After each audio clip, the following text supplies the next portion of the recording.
Shiny lights and purple sky, everything's so bright. 기다려왔어 지금이야. Turn off your phone and off your mind. Look at you so bright. 멈출 수 없어 지금이야. Oh, I'll take you to the moon. Come on up, enjoy your ride. Oh, I'll take you to the moon. Just be ready to enjoy your night. Oh, baby, it's right now. You don't wanna waste this time. 어디든지 가줄게. Yeah, I'll go to work, can't stop. 이루어질 거야. I'll take you to the moon. Na na na na na na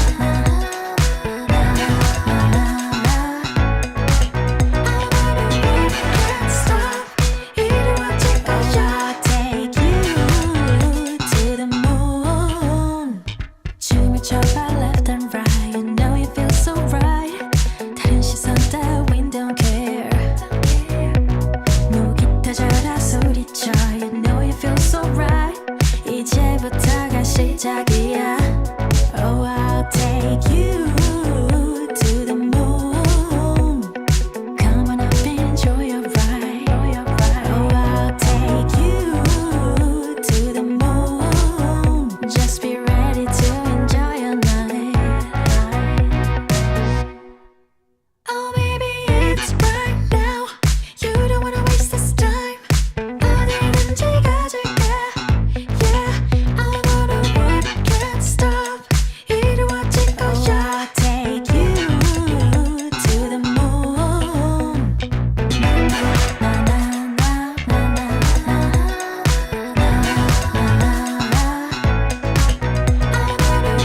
can't stop. 이루어질 거야. I'll take you to the moon. Show your body.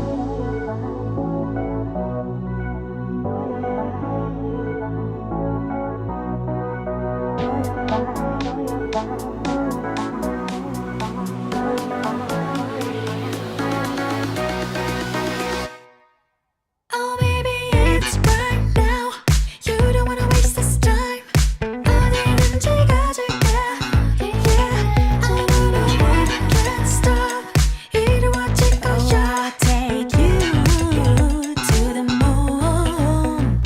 Na na na na na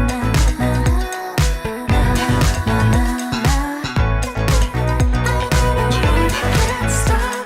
이루어질 거야. I'll take you to the moon. Oh, good evening. Sorry. Do you know what? Every time that countdown's, I think, what noise am I going to make when we go live? Because I always go, oh, welcome to Be More Super Live. I'm your host, Brian, joined by my co-host for the lives, Mr. Dan Fudge. Just a bit of housekeeping before we continue with our awesome guest this week. Our lives are going to stop for the next 3 weeks because someone's been very selfish and is traveling to New Zealand. Aren't you, Dan? Yes, I'm going to Why? spend all of 36 hours or something on traveling via Houston. So I've got, I've had to pay for an Esther. It's a whole thing. It's a whole thing. My layover's been cut short, but I've done this thing where you can bid to get one of those snazzy little beds, if you can upgrade. And that would be mega exciting because I'm 6'3", and, traveling business, not a pal. I'm not a fan. But it's also the summer over there, obviously. So it's not like there's going to be a spare 4 seats that I can, and So- pardon the phrase, lig But the out question of. is, the reason you're going, is this for a Lord of the Rings convention? Because I can imagine you as Frodo Baggins. To be Listen, honest. I really enjoyed the Lord of the Rings up until the last 30 minutes of the last one. But I don't think anybody likes that bit. But I tell you what, I absolutely, Hobbiton is on the list of things to go and do. But we're going to the North Island to a town called Hamilton, and from what I can gather, it's just sheep and goats and whatnot. And interesting fact, there is a show on TV, and I guess tonight might be able to tell us more about it. I'm not 100% sure. There's a show on TV that is about a zoo, Hamilton Zoo, and my missus's father is the doctor on that show. So wow. I'm going showbizzing, lads. I'm going hobnobbing with the stars. Wow. So hopefully you don't. Well, actually, you won't get bitten by anything. There's nothing poisonous in New Zealand No, except no, for no, no. sheep. So unless you get an angry sheep, you're all right. Talking about our prize for last week that Natasha Callis helped us, announce Finn Balor. If you are listening, you are the winner. I'm going to give you till next week to DM us. I've put it on all social media, and then we're going to pick another winner because someone needs to win that prize. They really, really do. And also, we're going to go over some exciting news with Prop Store, our sponsors, halfway through this stream. But let's get on with the guest. We watched an awesome movie recently, Yes. a week ago. And literally, the true test is the wife test. My wife loved this movie. I looked at her wow. and she went, that was really good. I was like, right, I'm marking that down. And it's such a great movie. We've got one of the stars of We Are Zombies, which is a great new take on the zombie genre. It's hilarious. So we're going to be talking to her shortly about that. But let's introduce her. So this week's guest is an award-winning Australian actor. She could be seen in such shows as The Flash on CW, Riverdale, Apex with Bruce Willis, Open Water 3, Cage Dive, and of course We Are Zombies, as well as many other things. IMDb is crazy. So let's get her on. It's Megan Peta Hill. Hello, Megan. Hello, hi. Hello. So thank you so much for coming onto the show and talking to us two old men as we was discussing, because we were saying that all our guests are like literally half our age, and we're starting to feel like it's sort of not good. We need to get someone old on the show, Dan, shouldn't we? Yeah, I'd rather get somebody without flawless skin, just for one, because I was saying last week that Brian and I, compared to some of the guests we get, look like feet either side. You know what I mean? I just sat there with giving trying to pout a little bit just to try and sashay up the wrinkles somewhat. So Megan, before we start talking about your awesome career and some of the projects that you've been involved in, obviously it was New Year's recently, and we all talk about New Year's resolutions. So have you got one, and what is it? That's a great question. I haven't been asked that yet. I don't usually do a New Year's resolution, but this year, my friend and I, we word to describe the previous year, and then we picked a word to describe the year coming. So that was more my resolution, and mine was calm. I picked calm. I would like just that is a great resolution to go into the new year very, very calm. I think we're having a few technical issues with sound. If you could log out and log back in again, hopefully it'll fix it out. Classic IT work. Turn it off and turn it on again. So, yep. Did you kick her out? No, just went, I'm gone. You have no power here, Jackie Weaver. Look at you, just kicking people out, just telling people where to go. I'll tell you what I was looking at, Brian. Actually, sorry, you mentioned in the intro that Megan's from Australia. Yeah. Now they have a different type of Freddo out there. It's not called a Freddo. It's called a caramello koala, right? And I'm intrigued to see if they measure inflation the same way as we do. Over here, like if a Freddo's got to like 80p. Yeah, and now they're like 75, 80p now, and we're like, well, everything's gone to shit. Look at that. Everything's yeah. So I kind of want to know if they use that as the bar of how expensive things are. Oh, and they're now 80p. Yeah. Freddos ain't cheap no more. I mean, you might get them a bit cheaper now, with the club card, but we'll see what happens. That is shocking. But do you know what? What a good New Year's resolution to have is to be calm. Because I've got to say, she's back. So here we go. Hello, welcome back. That was perfect, wasn't it? That was flawless opening. It is. Do you know what? I always struggle to have a New Year's resolution every year because in my eyes, my own belief is that we shouldn't, wait for that one moment a year to change our lives for the better or make that decision, it should come at any time. Do you know what I mean? It's something that we should constantly be, re-evaluate. I can't the word re-evaluating. Evaluate. That's the one. Reevaluate. That is the one. Evaluating. But yeah, Dan, have you got a New Year's resolution? Well, usually it involves something around drinking less every time, but I work in hospitality. So what happens is you don't really get the chance to drink through December like everybody else does. And your kind of Christmas parties and your catch-ups with everybody happen in January. So I've normally shut the bed by very early on in January in terms of New Year's resolutions. So, I might have to start coming up with some different ones, like to drink more, for example. I'd be really good at that. Like, I'd really nail that one home. Well, do you know what? Knowing how many times you go out, Dan, I hope you keep that New Year's resolution just for your livers, to be honest, or liver. I don't know how many there is. 1, 2. I don't know. I don't even know where I am today. Right. Okay. Before I embarrass myself even more. Oh dear. So let's explore, Megan, your awesome career. So what sparked this journey for you? Because Australia and then the world. So what sparked this direction into show Honestly, business?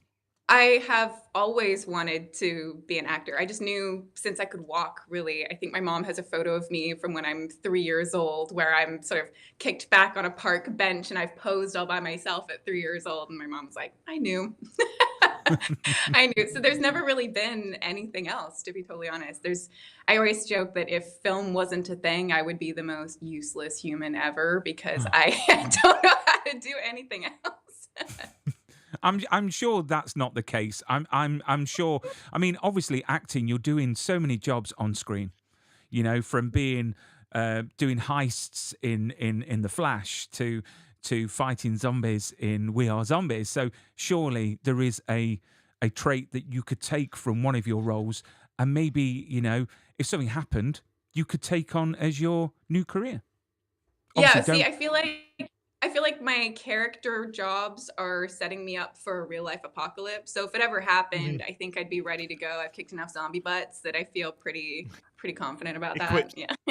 Feel ready quick, because I tell you what, I was looking at some of the things you've been in, and you see some actors that just genuinely have the best fun in some of the roles that they've been in. Like one that springs to mind aside yourself is like Samara Weaving with movies like Guns Akimbo and The Babysitter and Ready or Not, where they just look like they are so much fun. And then looking at movies, and especially the character you're playing, things like We Are Zombies and Apex, that you must be having the best time. It's so much fun. Like, it's ludicrous that we get paid to do this. Like, we get paid to play make believe and essentially cops and robbers, and it's stupid amounts of fun. Yeah. That's it. So no one pay Megan anymore. She enjoys it too much. No. I didn't agree to that. No. So moving from Australia, that must have been a massive, scary moment for you. So what was it that actually made you decide not to continue, your film and TV career in Oz, and then decide to actually go over? Did you go to was it Canada or America you went to? I have popped into LA a little bit, but I'm actually based in Vancouver now. But yeah, I made that move almost 10 years ago, which seems wild. I was just a baby when I came over. So yeah, it was a very scary transition being that young, and I moved by myself with just one suitcase. I didn't know anybody. I had no connections before I arrived here. But I'm really lucky that I was able to just sort of land on my feet, and there just seemed to be a whole lot more opportunity in the types of roles that I was interested in playing. And I've been so lucky that I've really found like a tribe of fellow artists who are similarly minded and driven and passionate. And so yeah, I'm really grateful with how it all worked out. Do you know what? I love that word tribe. I really do. And I've got to say, a lot, probably 90% of my guests live in Vancouver. So I've just got an impression of like I don't know, a suburb or like an estate where you all live Like you come Yeah. out and collect your paper, Yeah, and you're like waving to another character from another show. I mean, is that the Yeah, case, we're all or like the is Smurfs. Vancouver really big? We're kind of like the Smurfs. We all have bunk beds. We all live together. Now, Megan, when you were checking your microphone just earlier on, I posed a question to Brian, and you might be able to answer it before we move away from Australia and things such as that. Now, when it comes to talking about Australia and Australian snacks, things like Vegemite always gets mentioned, and hamburgers with beetroot in it. I mean, I don't know what's wrong with you, but there's two. nice. There's two. What? Megan, tell him it's a thing. Oh, yeah. Okay. So I'm going to switch here. So, yeah, you get your tomato and your lettuce and your beetroot and your onion, and like you're good to go, mate. And your tomato sauce. Yeah. Mate. Yeah. Oh, yeah. And there's tomato sauce on there as well, Bryce. So, there's Do you know what? But All yeah. I want to say now is flaming galah. Do you know what I mean? I want to Oz it up now and say struth. You know what I mean? Well, wait. Just rack off, Brian. Wait till we get here, because this one's so the first one that was the first one that we spoke about when you were just sorting your microphone out, Megan, was the out there you don't have Freddo bars. Over here we have a snack called a Freddo, which is essentially just a lump of chocolate shaped like a frog, and they for years were always 10p. They were always just like, I don't know what the equivalent is, about 20 cents. They were genuinely just a small lump of chocolate as a snack for a child, and as time has gone on, they're now 85p, right? And this is mega news for everybody in the UK. So a Freddo bar is used as a barometer of interest, right? So the same snack that you have in Australia are caramello koalas, right? Are they used as the same barometer of inflation like Freddo bars over here? Sadly, no, but we do have a barometer of snack inflation, and it is the McDonald's ice cream cone, but we call it Macca's. A Macca's ice cream cone used to be 30 cents, but now it's $1.50. Yeah. What? Wow. What is it? Has that clown's mortgage gone up or what? What kind of BS is this? And the last one, Brian. I don't know if you've come across this, but there's a snack out there called a Tim Tam, right? And they're a lot like the penguin bars that we get over here, but they're just slightly different. And they have this thing called the Tim Tam Challenge. And if you don't get it right, you can end up looking like the Joker with third-degree burns just all down your cheek. Now, Megan, I'm going to let you educate Brian on what the Tim Tam Challenge is, because I might not be doing it right. Okay, well, here's the thing. I think I might have been living abroad too long. I am not familiar with the Tim Tam Challenge. So I need you to educate me, sir. Okay, so you take So it's a bar, just a genuine like a penguin bar. It's just a chocolate covered bourbon biscuit, right? And you bite off, you chew off opposing corners, and then it's got to be a Tim Tam, specifically Tim Tam. You can't just do it with your regular bourbon biscuits. And you dip in one of the broken corners, and then suck your cup of tea, use it as a straw through the Tim Tam. And then all the tea gets infused with the biscuit, but because it maintains its integrity a little bit, you just absolutely just hoy it down all in one. And, it's a treat over here because Tim Tams are like 11 quid a pop because they've been imported. But, yeah, if you get that wrong, you are in trouble. I had a day off work with like literally putting burn cream on my cheek because I effed it up. Yeah. Oh, no. I was new to it. Do you know what's Dan? You know what's freaking me out? I don't know, Megan, if you could see it, but in Dan's video, there's loads of orbs. You know, like the orbs that pass the screen. What? So yeah, it's freaking me out. It's like, are you having a stroke? Is that what's up? Do we need maybe get an ambulance in here for Brian? Yeah, I'm at that age, Dan. I'm at that age, honestly. Do you know what I mean? I've had a stressful day. But before we move on, I bet Megan's come on here and thought, they haven't even talked about my career yet, just Australia. Oh. Australian snacks. But you know what? I wanted to ask one more question about Australia, if that's okay. Is it true that you're never more than 10 meters away from something poisonous? I would say yeah, and I would probably expand on that and say it's far less. I would say you're probably within about 3 meters of something poisonous at any given moment. We have spiders that use tools. So we have a spider. I'm not making this up. With a flick knife and like a screwdriver. Do you know what I mean? You're not locking me out. Yeah. Put your fucking money in the bag, eh? What's the matter with you? So we have a spider called a trapdoor spider. and they Right. build a trap door. They sit behind it, they wait, they feel when the prey is going to go wandering by, No. open the trap door, get the goodness, pull it back in, and slam the door.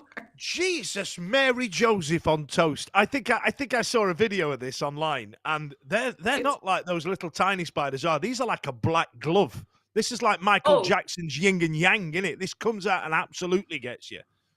Exactly, and they'll like Wow. raise their front feet at you and charge you. Yeah, they're pretty. Thank goodness you've moved. That's all I'm saying. Thank goodness you're in Vancouver, home of other stars and Smurfs. So let's talk about, first of all, I wanted to talk about The Flash. Okay, because The Flash is one of my favorite shows, and it has been since launch. I've had John Wesley Shipp on the show, who for me, apart from Grant Gustin, is my Flash, I've got to say, because I'm into my OG. So I do apologize to Ezra. I've got a picture of you now of your character there on screen, the awesome 10. Obviously Wanda Wayland, which doesn't actually get mentioned in the actual show, the name.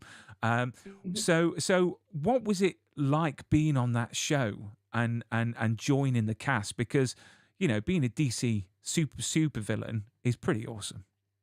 It's definitely on the bucket list, that's for sure. And what's cool about 10 is she's so much cooler than I will ever be, and so much more badass than I will ever be. So it's nice to get to channel that momentarily. It was such a delight to play 10. What was really nice was they cast us. We're part of the Royal Flush Gang, so they cast the four of us together, and we bonded so hard, and we got to have a lot of fun with our characters. And I think the best part about it is the fans. They're such wonderful fans of the show, because if you are into comic books, if you're into the DC universe at all, this is one of sort of the staple shows. It's been around for such a long time, and they just love the characters. They love all the effects and everything. So yeah, it's just been such a joy to be a part of. I mean, joining such an established cast, because if I'm right in saying, was it season 8 that you joined? I think it was season 8. I believe so. Yeah. That sounds right. Yeah. So, I mean, joining a cast that was so established, how did they make you feel on set? Because you've got the regulars, so you come on for the episodes that you're in. I mean, did they welcome you in with open arms? Absolutely. I could not speak more highly. And obviously the cast, Grant in particular, is just such a sweetheart, but and all the crew as well, because they've worked on the show for years and years, and they just welcome you in like you've been there forever. And what's really fun is they'll teach you a little bit of the inside of the universe a little bit. And so I was very excited. I got to do the superhero landing in one of my episodes, and have some of then talk to me about like, oh yeah, this is how you make it look even cooler. It was giving me the insight. Yeah, that's exactly right. Yeah, it's when you come back up. Yeah. See, I couldn't do it. I'll just pull something. Do you know what I mean? I'll probably be at the chiropractor. I do a similar thing when I've had too much to drink and I come out the bathroom like for a second round. Right, and here we go, lads. I've emptied out now. We're all right. And he does. I've seen it. So were you a fan of the show before actually joining the cast? I mean, when they actually the part came up, I mean, how nervous was you being a fan of the show? I was so nervous because I had seen all of The Flash and all of Arrow. I was a very big fan, especially because I was living in Vancouver and I knew that it was shot here. So I was a really big fan already. And so when the audition came my way, it was one of those, oh my gosh, this is just such a joy to be considered in this world at all. And the fact that she is a supervillain and part of the original comic books just made it so much cooler. So I was exceptionally nervous. That would be one of the auditions I probably prepared for the most. And it was a very physical audition. The scene they gave me was a lot of physical action and things like that. So yeah, it was a lot of fun to do, but I was very nervous. Were you ready for the fan base for something like that? Because the fan base. I was going to ask that. See? Oh yeah, because they could be really. They could be offering up feedback, even though you're probably not after it a lot of the time. Like, you know what I mean? So tell us what that's like trying to manage and some of the weirdest things that got said to you.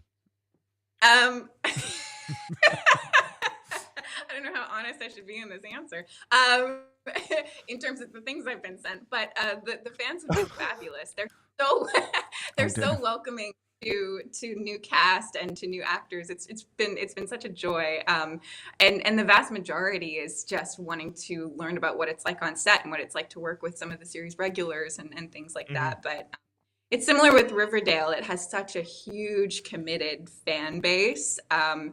That you definitely excuse me, my door's just gone, and I don't know why. Brian, just kick me off screen for just a second. I don't know what's happening. Do you know what? Megan, honestly, I'm trying to train him. The last time it was an Amazon delivery, at the door. But yeah, I mean, obviously the fan base, they can be quite passionate, especially around shows like this, especially fans of the comic book. So were you concerned about how you portrayed the character of 10 on screen compared to the comic book? And did you get any interactions from the fans regarding that? I was definitely nervous about stepping into those shoes. It's such a beloved series and such a beloved genre, but at the end of the day, I sort of approached it knowing that you're never going to make everybody happy. You're never going to be everybody's version of that character. It's the same when you're bringing a character to life that's from a book, especially if you've read the book and you've got an image in mind of how they move and how they talk and what they look like. You're never going to fit everybody's imagination.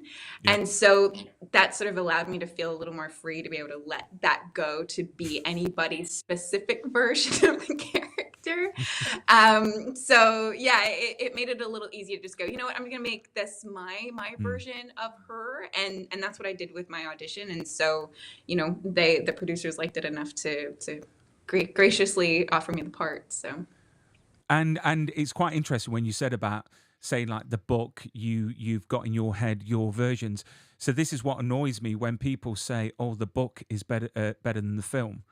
And I'm like, what you need to remember is that it's one person's vision of taking that story and putting it onto screen. So it's not going to be everyone's cup of tea. You know what I mean? So it just frustrates me because, I always try and find the good. I'm not like a proper critic where I'll try and find the bad in things just so I can highlight my own career as a critic. Do you know what I mean? Who was it, Dan? Who was it? Ironically, it was the Amazon delivery, but I've not ordered anything, right? And that's why it was such a surprise. So I was like, what the Holy Mary, Jesus, Joseph is that? So I've gone to the door, and there is a huge mound of parcels. I live in a flat block, so like there's a reception area. There's a mound of parcels. The geezer at flat 14 spent his rent on something there. Like there looks like there's those big changing screens that you get in 1920s movies, that type of thing, and just Amazon up the wazoo. So I'm going to go around there because he's going to have the expensive beers in because he's clearly got a few quid given on how much he spent on Amazon.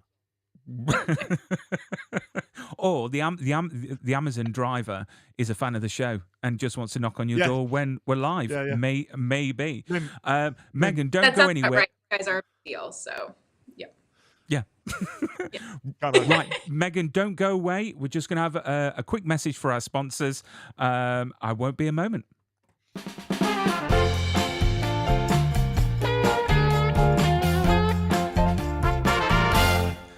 So this is a quick message from our sponsors, propstore.com. So if you want to get your hands on a screen-used prop or costume piece from your favourite movie or TV show, the only place to get your genuine props and costumes is propstore.com, based in the UK and in LA. Just check out their website, propstore.com. We've also got a great code to give out, which will give you 10% it's the best off. Bit. It's the code. What's the code, Brian? Tell us a code. 10% Tell us a code, off. Brian. All right, Dan. For 10%, Brian, tell us the code. What is the code for 10%, Brian? It's Brian 10. There it is. Do you know what? You're going to miss this when you're in New Zealand. I told you we've got to go live while you're with the sheep in the hills. Yeah. Do you know what I mean? In Hobbitland. But anyway, so if you go onto PropStore's website, propstore.com, go into the buy now section, you can actually get 10% off, which is quite a lot if you're spending a couple of grand on I don't know, a sword from Gladiator, or I don't know, a gun from Aliens, who knows, or something from The Flash. Who knows? So check them out, propstore.com. We'll get back to Megan. Megan, hello. This this is where we continue with Apex, because I've got to say, Apex, I think, is a kick-ass part for you. Where's he gone now? It's like you're like a 5-year-old, I'm right? having the worst day here. So now, right? Normally in the background, Megan, right, there is a flag hanging behind me, but I've had to shut the door that it hangs on because it's so damn cold over here right now. And what I'm doing, I'm looking after a cat that I used to have with an ex-partner of mine a few years ago, and her cat has just decided to pull all the flag down, and as a result, now locked himself into the living room that I'm in, and you know what cats are like. They're just straight up shit machines sometimes. So yeah, you don't want to leave him too far away from the litter tray, or else you're going to end up with just some kind of feline-based dirty protest that none of us want. That is true. I've got 4 cats, and they are selfish creatures. They're lovable, but they are selfish. Yep. But but anyway, so Apex, awesome film, kick-ass role. I've got to say, is quite sad to hear of Bruce Willis's prognosis with his condition, because Bruce Willis, for myself, and I probably can speak for Dan, he's our actor of our era, to be honest. From Die Hard to even Moonlighting, which I loved when I was really, really young, which I'm sure I shouldn't have been watching it because I was that young, because I'm not that old, Megan. It's just a hard life and a really tough paper round. But I mean, what was it like to work on Apex? Because I've got to say, I loved the movie, because I wasn't sure, because of obviously Bruce Willis towards the end of his career, he did quite a few movies, and they did come out one after the other, and there are a few that are slightly questionable, which I was thinking, should he have done this? And it was quite sad to see. And then obviously watching Apex, I really enjoyed it. I really enjoyed it from the start to the finish. And I was so pleased because, for Bruce, but what an awesome cast as well. What was that like to work on playing that kick-ass character of Jezza? Oh, it was such a delight. And again, one of those characters where you're like, this is a once in a lifetime opportunity to get to kick butt and take names opposite Bruce Willis and Neil McDonough, and like, are you kidding me? Yes, please sign me up. I will be there. But yeah, I think it's a testament to him that he was able to continue working in the way that he did, because I think it's a testament to how much he loves what he does, and he loves film and storytelling. And it was nice to get to experience that, and to get to experience sort of old school Bruce Willis kick butt and take names later kind of thing. It was a delight. So did you, I mean, I don't want to break the fourth wall too much. Did you get to see him much on set, Megan? Did you actually, you know what I mean? Because I kind of feel like, they might have kid gloved him a little bit, and did you actually get to spend? Because you don't really share a scene with him, right? And I kind of went, we're talking to Megan tomorrow, and I kind of want to ask her about Bruce Willis. Did you get to actually meet Bruce Willis? What does he smell like? Oh man, you are asking for all the secrets, aren't you? So actually, no, I did not. What they did was, because we shot in different locations, and so they would shoot his side of the scene in his location, and then our side of the scene in our location. So it cut together remarkably well. I was so surprised. I didn't think you were in different locations. That's actually impressed me, but I actually feel terrible for asking that now. My sincerest apologies. Brian, quick, get me out of this hole, quick. No, it was because it was actually, we shot that during sort of the later parts of COVID. And so, so he was still in the US, and they shot his, because the borders were still closed. So they shot his parts in the US, and then our parts up in Vancouver. Because if I'm right in saying it was Vancouver Island that you shot the film, which is an awesome scenery. It really, really, really is. It looks amazing. I mean, obviously your character is quite kick-ass. I mean, did that come natural? Is that you in real life? I mean, do you relate to that character? I mean, you said that your roles are getting ready for a zombie apocalypse. I mean, did you take any hints and tips away from Jezza? And how hard was it to play that character? I definitely took lots of tips and tricks from Jezza. I am not a natural Jezza. No, I'm sort of, I don't know, a natural unicorn. Skipping is like my main form of transportation. I'm sort of a ray of sunshine and delight. I love that. So but for whatever reason, these are the types of characters I'm offered, and I will happily continue to play them. Yeah, I was going to say something. What was the rest of your question? So, I had another thought and it ran away. We don't know anymore, Megan. We've fallen to shit with the doorbell, the cat. Like we're talking about sugar coated biscuits. It's all happening. It's just one of those poisonous let your hair spiders. down. Yeah, Yeah, trapdoor. Was it? You know what I mean? It's all happening. It's all happening. Honestly, there's going to be things spinning around either one of us head, and we'll just pull one out. Thing is, then, though, it gets said. Thing is, though, if Megan did like a show like this in America, it would be so formatted. You know what I mean? It will be like literally very formal, and they'll be so professional, and they'll just sound really cats. cool. We're just like literally laid back. But I'm Aussie blood through and through, so I am so down for the chaos and the fly-by shooting pants. Like I'm here for it. We can talk about the cricket and all sorts. You know what I mean? Cricket. Cricket's the most boring sport in the world. What? The Aussies love it. The Aussies love it.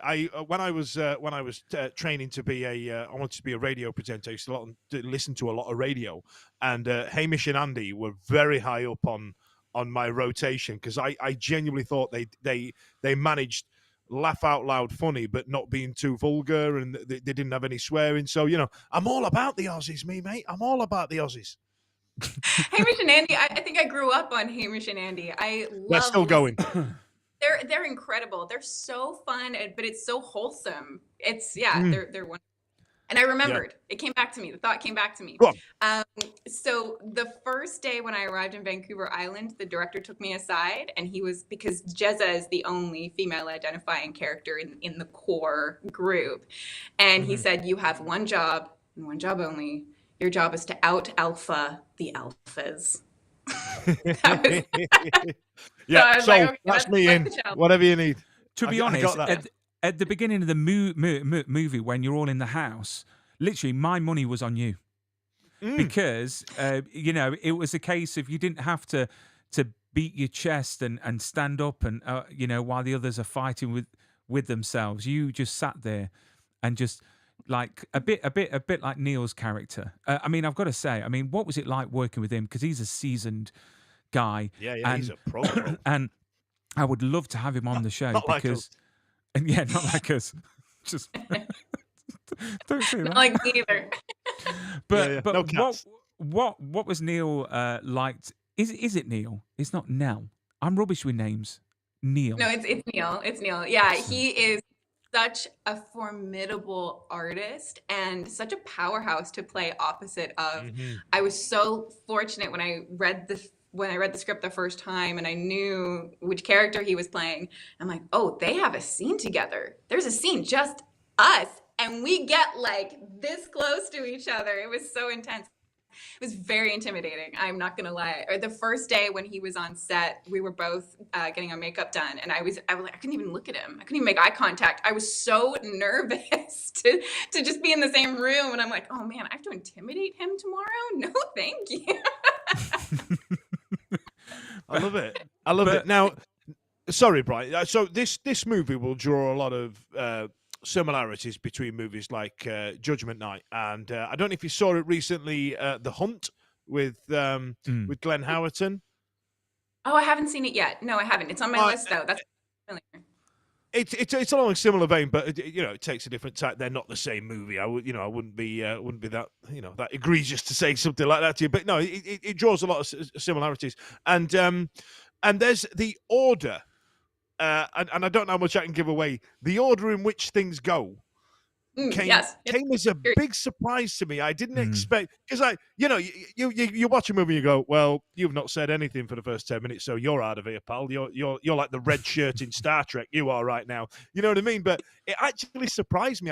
There was genuine shocks where things happened, like the explosion, we'll call it, and I remember going, oh. Yeah, it's a very nice sort of bait and switch. I don't think you see it. I think you're like, maybe, and then, oh, definitely not. And then, okay, happened. Yeah. And I honestly thought there was going to be a reprise somewhere. Do you know what I mean? And I was holding out for something, and but yeah, we won't. That didn't happen. Yeah. I was the same. Yeah, exactly. But such a great film. Apex, I think in certain territories it's called Apex Predators because on some of the posters it's got Apex and Predators underneath it. So I think in some countries it's a bit like Harry Potter and Sorcerer and Philosopher. It got, named different for different countries and Teenage Well, the Mutant Americans Ninja didn't know Turtles. what philosopher meant, so Right. got to change this to something else. So it's genuinely that simple. Like that, they've gone, what the hell is philosopher? What the holy crap is this? And then, all right, we'll just give it another name. How's Sorcerer working out? Yeah, that's okay. Like, all right, fine. Sign it off. But it's like Teenage Mutant Ninja Turtles. It wasn't Teenage Mutant Ninja Turtles. Ninja. It was Hero. Yeah, What's all that Really? Yeah, we weren't allowed ninja. Yeah, we weren't allowed Yeah. the word ninja, so we got Teenage Mutant Hero Turtles. So when in What? 2003 TMNT came out, we were like, "What the hell is this? What Yeah. what does TMNT stand for? Have they changed it?" Why can't you say ninja? What? I don't know. It was I'm sure the UK classifications that was just, is it Mary Winehouse or whatever her name was? Yeah, Mary Whitehouse. Yeah. So Yeah. we had this this seasoned biddy through the 60s, 70s, and 80s, constantly complaining about what went out on the television, how it's corrupting the kids, and that's why we had the 9 p.m. watershed and the BBFC classifications and such things. But at the same time, this is like late 80s, early 90s. We were all jumping off our mum's settee trying to DDT or leg drop somebody because we were all watching WWF wrestling, but we weren't allowed the word ninja. Come on, man. Come on. Who's showing Mary Whitehouse these things?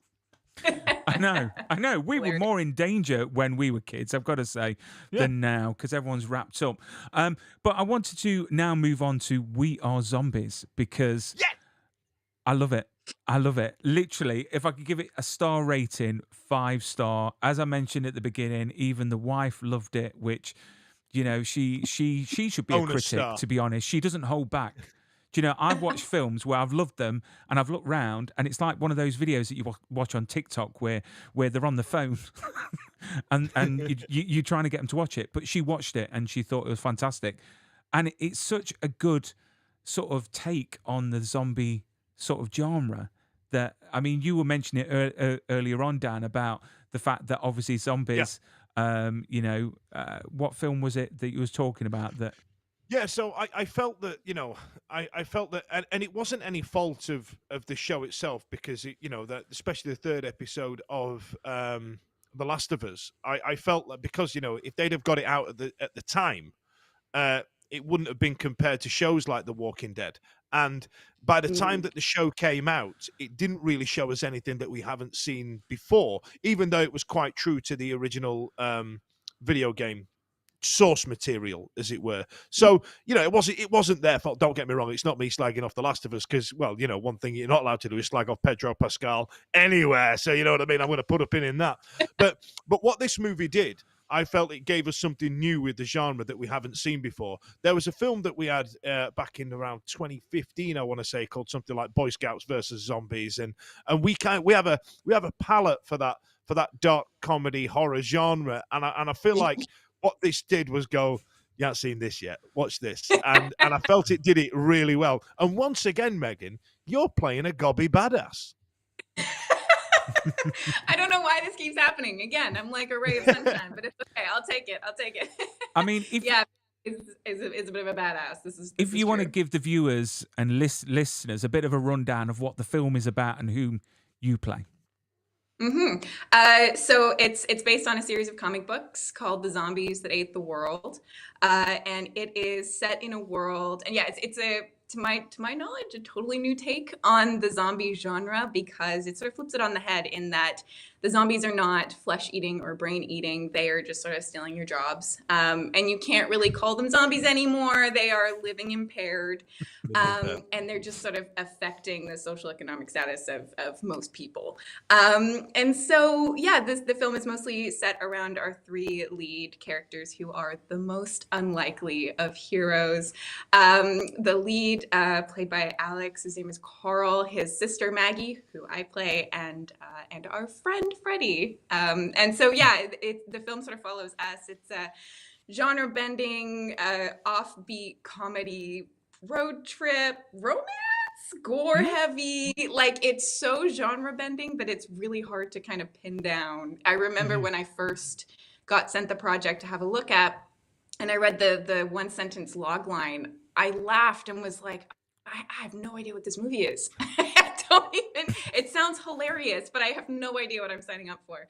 But I think that's pretty true to RKSS's form, is that the way that they write, the way they create, their sensibility is so unique to them that I don't know anyone else who could possibly repeat it.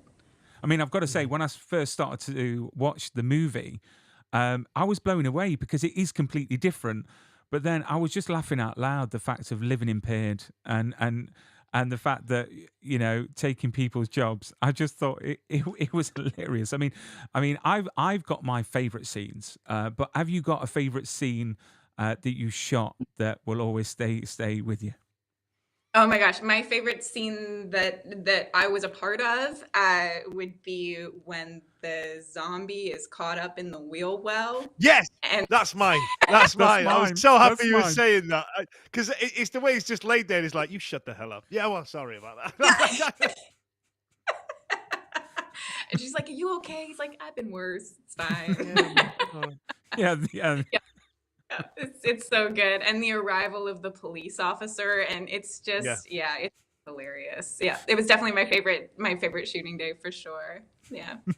and it's extremely well done, the makeup and the special effects. I mean, you think that, like, obviously The Walking Dead and Greg Nicotero, that the budget that they've got, and obviously this, I don't know what the budget was, but they've done such an amazing job in the prosthetics and the special effects. I mean, did it freak you out at any point being on set? Because I know that you've been in iZombie, so you've been in something zombie related before. But with this, obviously, it's a lot more extreme. I mean, did it freak you out being around all these zombies and all this, like, sort of stomach bits and bobs? Embarrassingly, yes, because I'm quite squeamish as myself. But a favourite scene's the one where the geezer's got the guts all over the car. But yeah, quite squeamish. Yeah. We believe you. Yeah. But like once you're like comfortable with it, it's okay. Yeah. But yeah, it was all practical effects. They're incredible. So everything you see was practical, which was just incredible. But in terms of what freaked me out, I would say we have a zombie Mother Teresa, she does such a good job. She's so hilarious, and I only met her in the prosthetic, and she's sitting next to me, and we're just kind of chatting away, and I was like, wow, she's lovely, and I'm thinking she must be an older performer, you know, she's got all this, and so I'm sort of, you know, watching my P's and Q's and being very like, oh yes, the weather's lovely today, you know, and then we go to do this stunt sequence, and she goes nuts, and she was so physical and so strong and tackles this guy, and I was like, okay, that's impressive. And then I actually saw her at our rap party, and I was like, hi, who are you? And she was like, Teresa. And I was like, oh my Lord, this badass stunt woman. And I was like, whoopsie. Do you know, like, as Brian was saying there, you know, you've been in a couple of zombie flicks, and now you're playing a gobby badass a lot, and you know, you want to stretch your acting chops somewhat. Is there a type of role that you want to play? Do you look at like things like Downton Abbey and think, do you know what, I could absolutely knock 10 bells of shit out of that? Or do you look at like some action movies where you want to, you know, you want to do some Fast and Furious type of stuff? Like, you know, is there anything that kind of sticks out to you that you fancy doing? That is such a good question. I actually just rewatched Downton Abbey for I don't even want to admit how many times. Maggie Smith is like a treasure. I think comedy is definitely the thing that I'm most drawn to for sure. But I would say if there's a role that I'm like, oh man, if they ever do another version of that, it would be Lisbeth Salander in Girl with the Dragon Tattoo. But that's another like kick-ass. Yes, such a not the best date movie that I've ever taken anybody on, especially when it comes to the, let's call it the kicking scene. But yeah, that would be a hell of a badass role. I could see you doing that, Megan. You've got my seal of approval with that one, especially the way you can handle a piece. You know, You know, I'm all right with it. I'll make a note of that. So you know, when it comes out, we'll be like, yeah, we called that. We You knew talk- that. Yeah, I learned how to ride a motorcycle, and we were good to go. I'm here for it. You talk about date movies, Dan. I once had a first date and took her to see Bruno. What, the Sacha Baron Cohen talking? I didn't realize. Blanche, I didn't realize it was so graphic. Literally, I sat there so awkward, and like I was like, Yeah. so. So we're gonna get to see each other again. I watched that with a bunch of Americans, and they didn't. It doesn't fit in that level of humor that they have.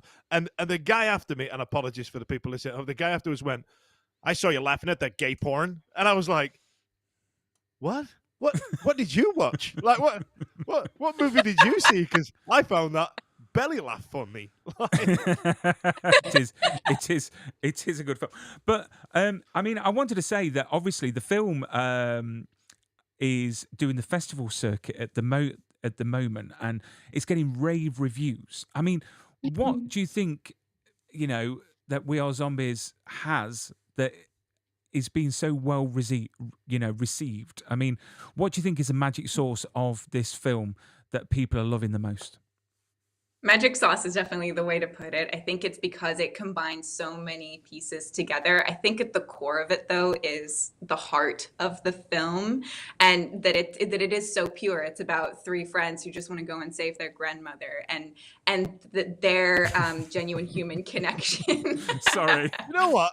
I've actually forgot that was the point of it. The way you said it, Megan, made me go, I'm just "Oh, thinking that sounds about. like a really I'm lovely just thinking film." about the grandmother, and it's so funny. Yeah. Yeah, and It's the such a way good you just film. simplified that, Megan, absolutely made me smile. It's just three people just trying to go to their grandmother, and you're like, well, yeah, but there's a whole lot of other shit that happens. But you know what I mean? But yeah, essentially, it's like Goonies for grandmothers. So go see it. But that's why it's so hard to talk about and go, this is what the movie's about. Yeah, at the core, that's what it is. But it's That's set what it in the is. most obscure world with so many other elements to it. But yeah, I think it's the combination of the comedy, the gore, the heart, and it's even got this like adventure feel to it. So I think the fact that you can't put it in a box, I think people like that. It's such an original film, an original story. But yeah, I also listen to the Empire podcast, and when they do reviews, they talk about, they'll do, it might be a 4-star movie, but it is a 5-star experience, Yeah. And so I feel like this is a film that if you watch it with a bunch of people, the experience of it is so fun. I think that honestly it would be why it's doing as well as it's doing. Yeah. And do we know when this film is going to get a wide release so people everywhere can see it? I unfortunately don't know yet. I don't know. I'm dying to know. So we're very lucky then. Yeah, we're quite Yes. fortunate. Yes, you got one of the press screeners, sneaky. Yes. But yes. And are we going to be getting a sequel? Do you know? I have heard rumblings of things. Yes, Is because all I'm gonna say. not to ruin it, but it does end with wanting more, wanting to know what happens with these characters and what happens next, and it's just, I mean, I did have a picture and it was quite funny because it's missing quite a big aspect of that picture, but when I cut it out using Apple's wonderful technology, it's taken a load of blood out, which should be coming out of that. What you've got like a cup in your hand, and it's spurted all the blood out.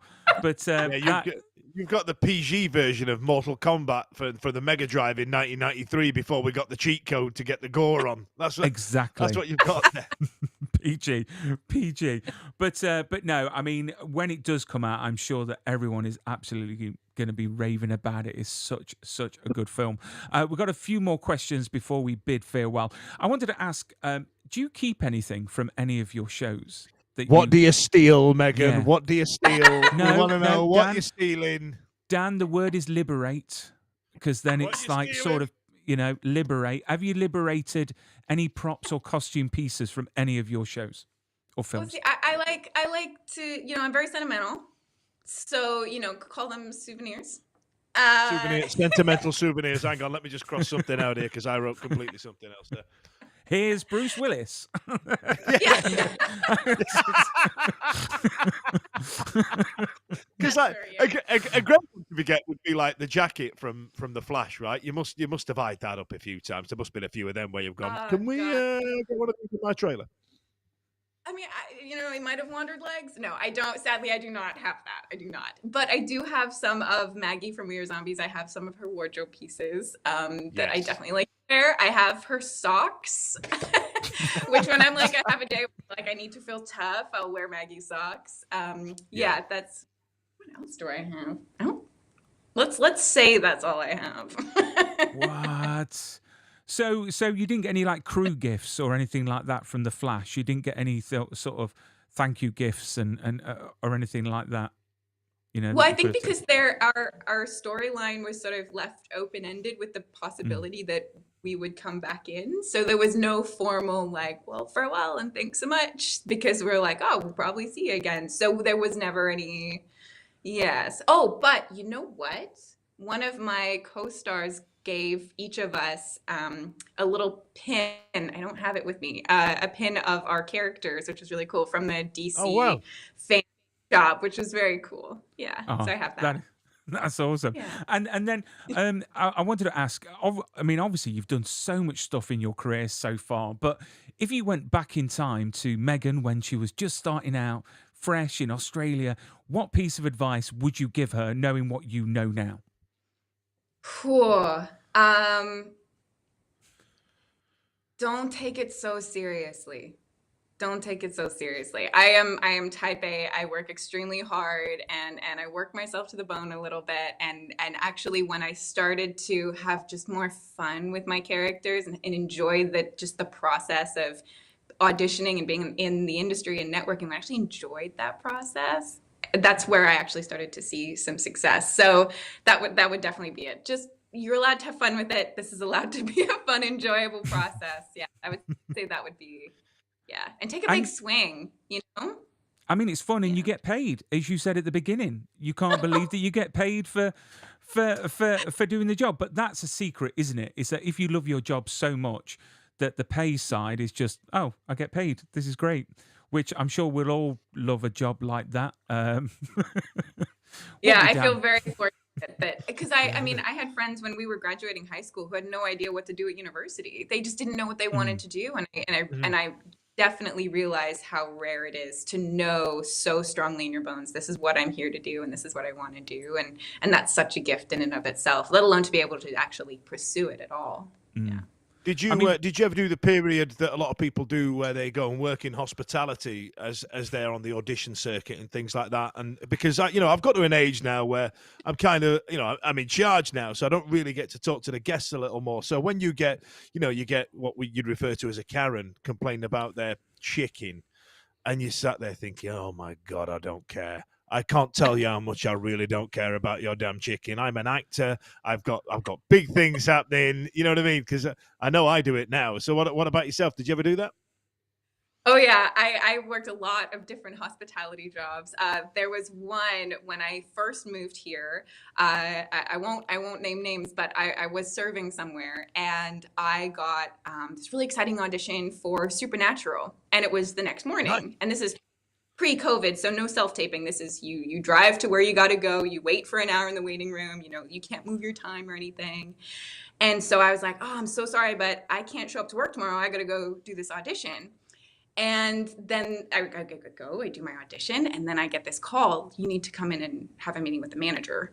And it was an official write-up that I had not shown up to my shift, and I got in a lot of trouble. And then I actually booked the job, thank goodness. And then when it came out, it was on TV in the restaurant that I was serving in. And they were like, that's showing up. Her. Yeah, they were so proud. And I was like, what? She totally worked it.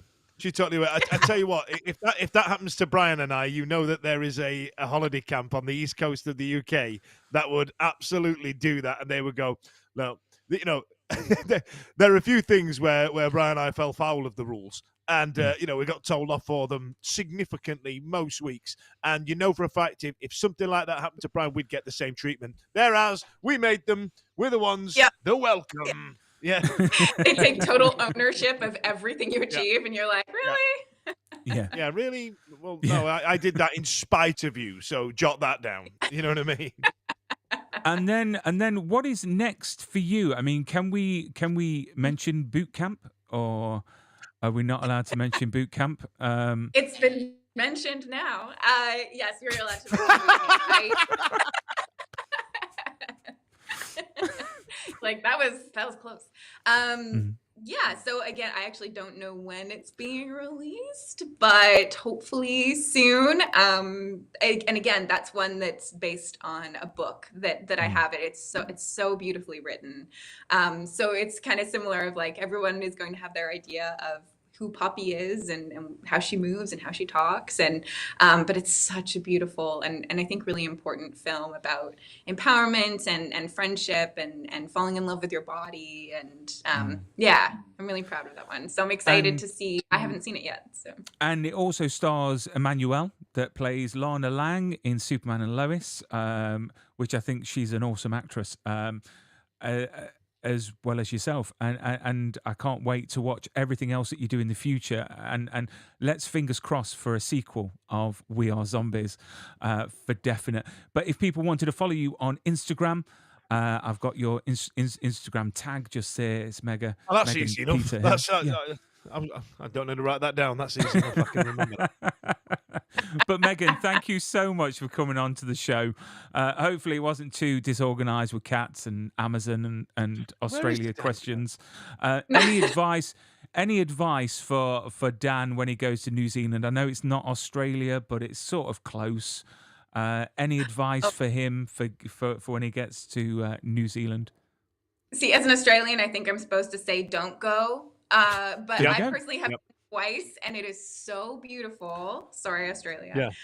It's so beautiful. Check out Milford Sound. Road trip as much as you can. They have gorgeous lakes. Hike if you're into that. It's just wonderful. Yeah. I've been told to bring some hiking boots and to bring a spare bag. Are you ready? I'll read this out to you. It says, "Hey, my babe," which is weird. She never calls me that, and she's gone. Who's like your travel agent? yeah. Hey, my babe, can you bring a spare bag to make sure that we've got some space in order to bring back some shapes? Now, I that's just a word, right? Like shape. Again, I'm on the snack gang here now, Brian. We're back on the snack chat. Shapes. Now, shapes. Now, do you remember back when we were kids? There used to be those crisps, fish and chips, and chicken and chips and stuff like that. So they're like a little cracker. Snack, as it were, right? But they've got these that are just different geometric shapes, and the shape denotes the flavor, right? Have I got that right, Megan? 100%. And the hexagons, right. Hang on. What flavor are those ones? Are those the cheese and bacon or something? Are they? Is that what they are? I think it's barbecue. Barbecue, because there's an Antipodean restaurant near to where she lives. So when we go, and she constantly talks about these snacks. She's really excited about it, and this drink that I can't remember what it's called, but I want to say it's called K&A or something like that, but I don't think it is. It's in a black can with some kind of wafty designs on it. But there's one flavor that she's really annoyed that they don't have in this cafe of shapes, and I've got to take an extra bag to New Zealand to fill up with crackers. Do you know what? I have learned something. That is bizarre. Yeah. I would say shapes, Tim Tams as much as you can. Tim Tams are because they're like as far as you're concerned, I think they're like in the States they would translate as about $2.50 per Tim Tam. So you know what I mean? like I need to go over there, just stock up on just Australian snacks and things like that. And so Tim Tams, don't do it with penguins, you will burn your face. Do you know what? I think, Dan, you should bring some snacks back, send some to me, and we can do a little review on the show We'll and do a, see we'll what do a we Tim think. Tam challenge, mate. See how We you can. see how you fuck your face up. We It's going to both be get really fun. scarred. Yeah, live Yeah. on Be More Super. But Can I Megan, have a don't try? go. I've got these guys. Don't go anywhere. We're going to end the live stream. Thank you for everyone watching and viewing. Please hit subscribe if you haven't. We're not going to be back for the next 3 weeks because, as I said earlier, Dan is being selfish and going to New Zealand. Why would he? Because it's not Australia. You know, you don't want to go to New Zealand. You want to go to Australia and meet the trapdoor spiders. We've got cool spiders. Yeah, you should come check it out. Better spiders and With tools. certain Do you know what I parts mean? that are sharks. And, You know, I need to get one of those because I can never find my tools. You know, it's probably the spiders. Do you know what I mean? I'll say that to my Stealing wife tools. the next time I can't find a screwdriver. I'll say, it must be the spiders. Actually, I won't because my girls would absolutely hit the roof crying or you'd have to something. Get a new house there, Brian. But right, we're going to end the stream. Thank you so much. We've got loads of interviews still being released over the next couple of weeks. So please keep an eye on the channel. Megan, thank you so much for being a great guest. It's been a great honour. And I hope to have you on in the future if you forgive us for this live stream and maybe come on in the future. Thanks so much for having me. It's all right. Don't go anywhere. Won't be a second.